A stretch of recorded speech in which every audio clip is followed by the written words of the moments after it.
tuning in to Purse Empowerment TV. I am your favorite personal finance expert, Shani Curry Saintville, and I do hope that you have been tuning into this series for love or for money. We have done some really great videos packing your purse with some great information as it relates to having an effective conversation with your mate about building money. We've had a divorce attorney that's talked about the real cost of divorce. We had in a marriage counselor that talks directly about how to heal your marriage after it has been broken down by some money issues.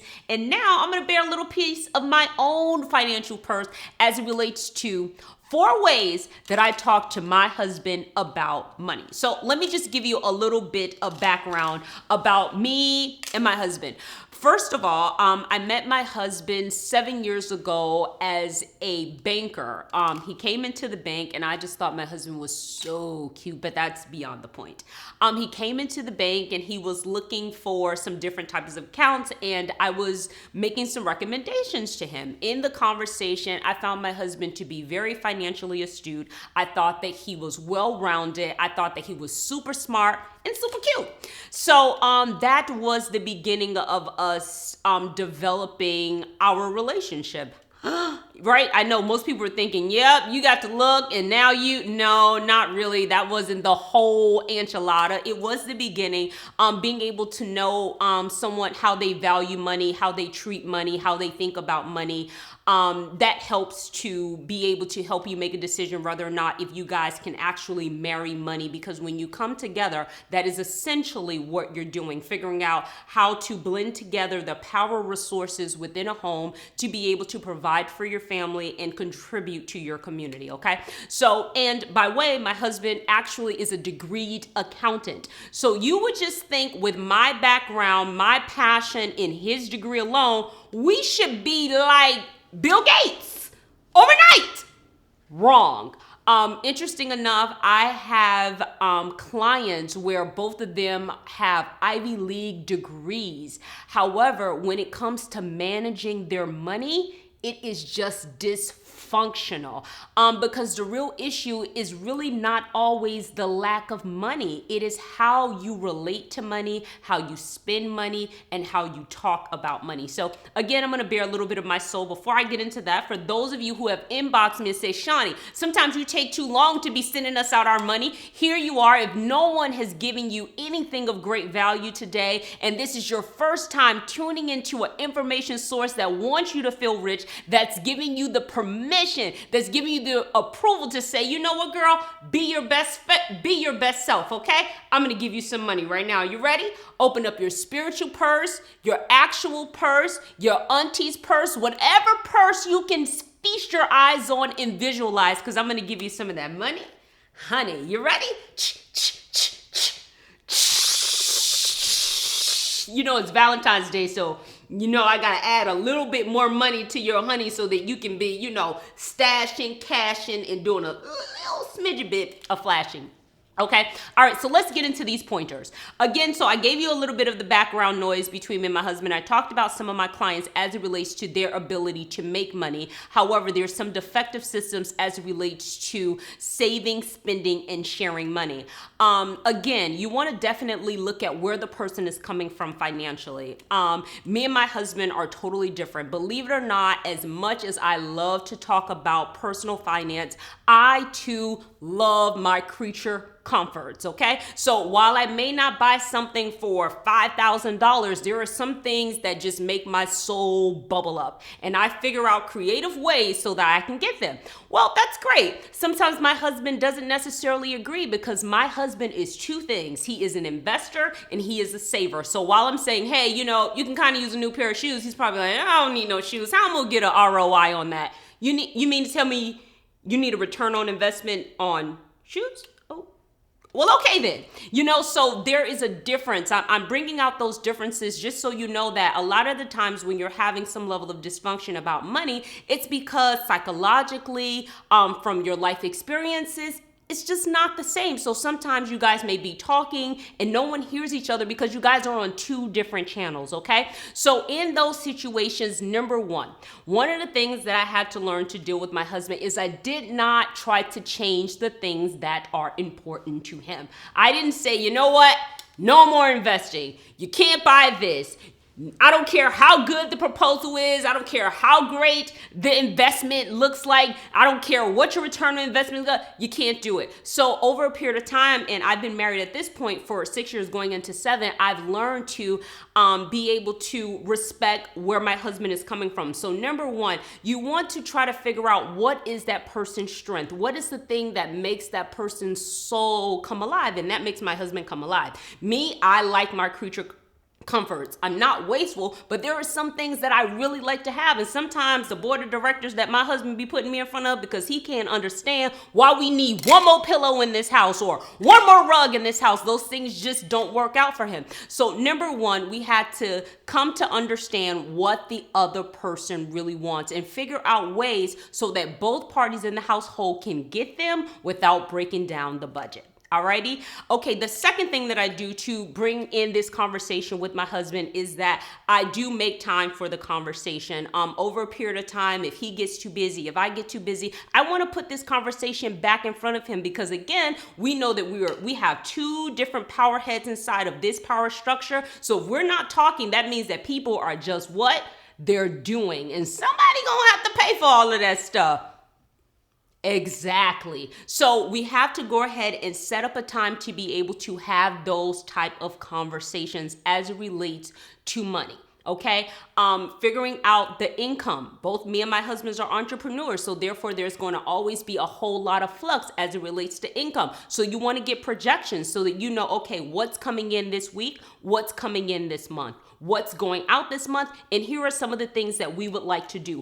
Based on the projections and what we're bringing in, here are some of the things that we're going to do. All right. So point number 3. You want to create some type of system, okay?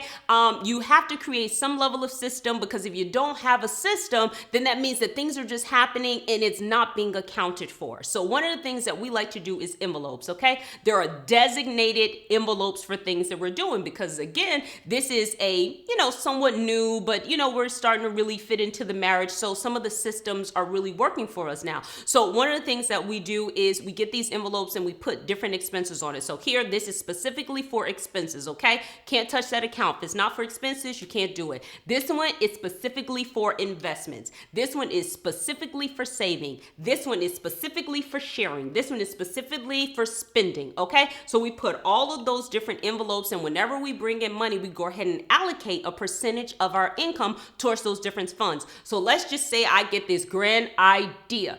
Oh, Miss Shani has to have purse number 7, okay? Or Shani just has to have this new rug that she's seen, and if she can't have it, her life is just incomplete, right?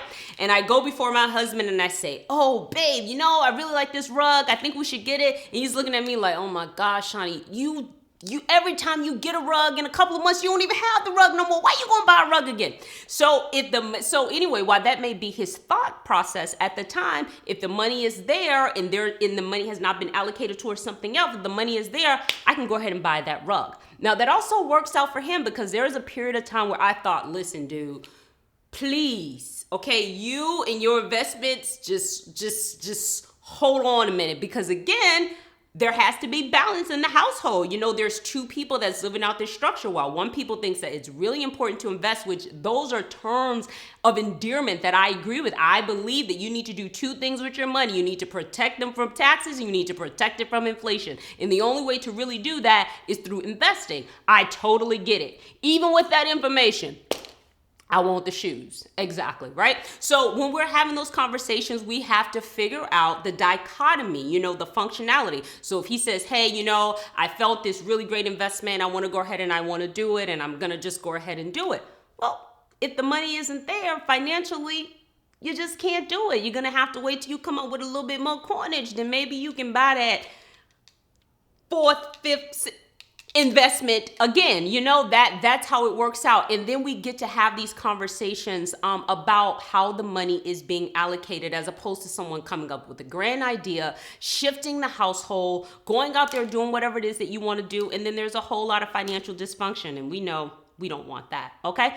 And lastly, forgiveness, okay? These systems that we put in place financially, sometimes they work like a well-oiled machine, and we get everything we want out of them. We get to go on a vacation, we get to save the money, we get to do a little bit of investing, and mama gets a new pair of shoes. Isn't that beautiful? But what about when someone goes against the budget, when they said, hey, listen, I'm only gonna spend $700, but they decide to go ahead and spend that extra $300, you don't like that because they made an agreement and they go against it. You don't like it. It makes you feel like I can't trust you. You took the money, you did it again, But in those situations, you're going to have to put in some preventative measures so that the person doesn't consistently do that over and over again, but offer up some level of forgiveness. Now, depending on what this person's habit may be, for some people, it may just be them going over the budget, maybe about $200 or $300, but some people like to rack up a whole lot of credit card debt. So they haven't really put in any system to say, you know what, hey, listen, we're gonna figure out how to go ahead and knock down this credit card debt, and we're gonna attach a why.